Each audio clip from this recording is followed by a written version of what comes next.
Crônicas do Amanhecer. Por Feijão.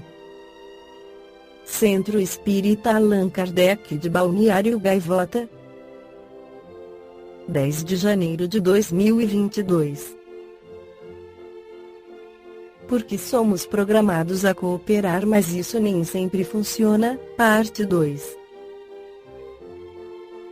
A cooperação é tanto o superpoder da raça humana e o motivo pelo qual evoluímos como espécie, quanto nossa fragilidade, seja quando cooperamos de um jeito ruim, por exemplo por meios corruptos, seja pela nossa dificuldade em coordenar a resposta a problemas globais, como a pandemia ou as mudanças climáticas. Como, então, podemos estimular a boa cooperação entre as pessoas e sociedades, de forma a superar desafios que temos em comum? Essa pergunta é uma das que permeiam o trabalho da psicóloga britânica Nishola Hayani, professora de Evolução e Comportamento na prestigiosa Universidade College London, no Reino Unido, e autora do livro recém-lançado The Social Instinct ou Cooperation Saped ou de O Instinto Social, como a cooperação moldou o mundo, ainda sem tradução em português. Ela pesquisa a cooperação desde 2004. Essa palavra virou sinônimo de metáforas corporativas insossas, evocando imagens de apertos de mão e trabalho em equipe animado. Mas a cooperação é muito mais do que isso, está costurada no tecido das nossas vidas, das atividades mais mundanas, como o transporte público para o trabalho, as nossas conquistas mais extraordinárias, como os foguetes lançados no espaço, escreve Hayani no livro. O coronavírus tirou proveito justamente da nossa sociabilidade, comenta Hayani no livro. Nossa natureza social nos colocou nesta pandemia, mas também é a nossa única forma de sair dela. Para enfrentar o vírus, precisamos cooperar. Felizmente, isso é algo que fazemos extremamente bem. Cooperação é o superpoder da nossa espécie, o motivo pelo qual não apenas sobrevivemos, mas prosperamos em quase todos os habitats da Terra, ela escreve. E o que é menos óbvio, a cooperação é o motivo pelo qual existimos, para começo de conversa. No nível molecular, a cooperação é onipresente. Toda entidade viva é composta de genes cooperando com genomas. Subindo para a evolução dos organismos, múltiplas células trabalham juntas para produzir indivíduos. Rodolfo Caligari, em seu livro As Leis Morais, esclarece sobre a sociabilidade do ser humano. O homem é um animal social, já o dizia, com acerto, famoso pensador da antiguidade, querendo com isso significar que ele foi criado para viver, ou melhor, conviver com seus semelhantes. A sociabilidade é instintiva e obedece a um imperativo categórico da lei do progresso que rege a humanidade.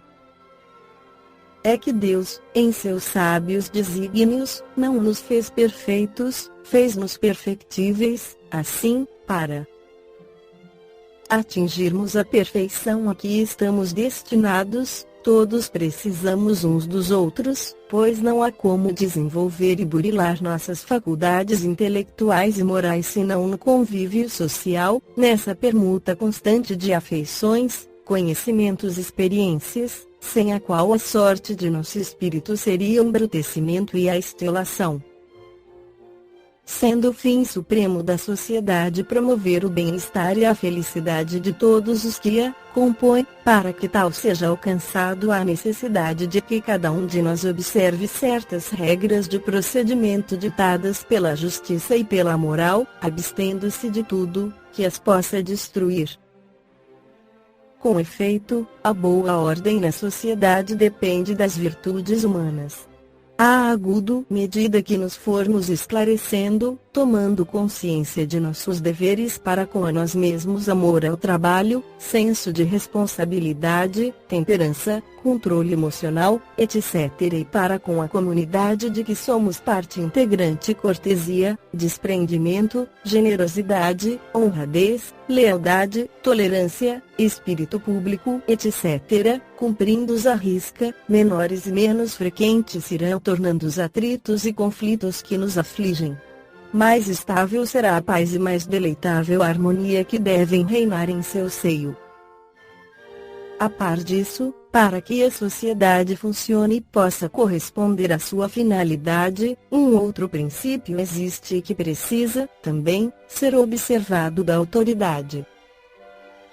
No menor tipo de sociedade que se conhece, o lar, por exemplo, se aquele que a deve exercer, o chefe de família, não recebe da parte da mulher e dos filhos o acatamento e a obediência devidos, a anarquia toma conta da casa, com sérios prejuízos para todos os familiares. Na sociedade civil acontece o mesmo. Se os indivíduos e os grupos não derem correto atendimento às normas traçadas pelo governo que deles recebeu delegação de poderes para dirigir os destinos do Estado, antes as infrinjam ou desobedeçam, a desordem não tardará a fazer-se senhora da situação, resultando nulas as medidas propostas no sentido do progresso social. Um e outro chefe de família e governo não devem, porém, exorbitar de suas funções, seja impondo uma sobrecarga de obrigações aos que estejam subordinados à sua jurisdição, seja frustrando-lhes o gozo de seus direitos individuais, porque isso, então, já não seria autoridade, e sim tirania, despotismo. Estes conceitos, ampliados, são válidos igualmente para a sociedade natural, formada pelo concerto das nações, cujos membros devem respeitar-se e auxiliar-se mutuamente, tudo fazendo pela concórdia entre os povos e a prosperidade universal, porque, interdependentes que são, sempre que alguns componentes do cosmos social entrem em guerra ou se vejam a braços com crises econômicas, todos haveremos, de uma forma ou de outra, de sofrer-lhes as danosas consequências. Uma vez que a vida social é uma necessidade geral, que pensar daqueles que se isolam completamente, fugindo segundo dizem ao pernicioso contato do mundo.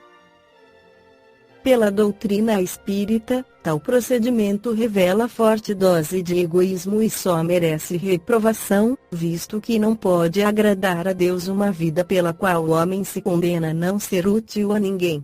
Já aqueles que se afastam do bulício citadino, buscando no retiro a tranquilidade reclamada por certa natureza de ocupação, assim os que se recolhem a determinadas instituições fechadas para se dedicarem, amorosamente, ao socorro dos desgraçados, obviamente, embora afastados da convivência social, prestam excelentes serviços à sociedade, adquirindo duplos méritos, porquanto, além da renúncia às satisfações mundanas, tem a seu favor a prática das leis do trabalho e da caridade cristã.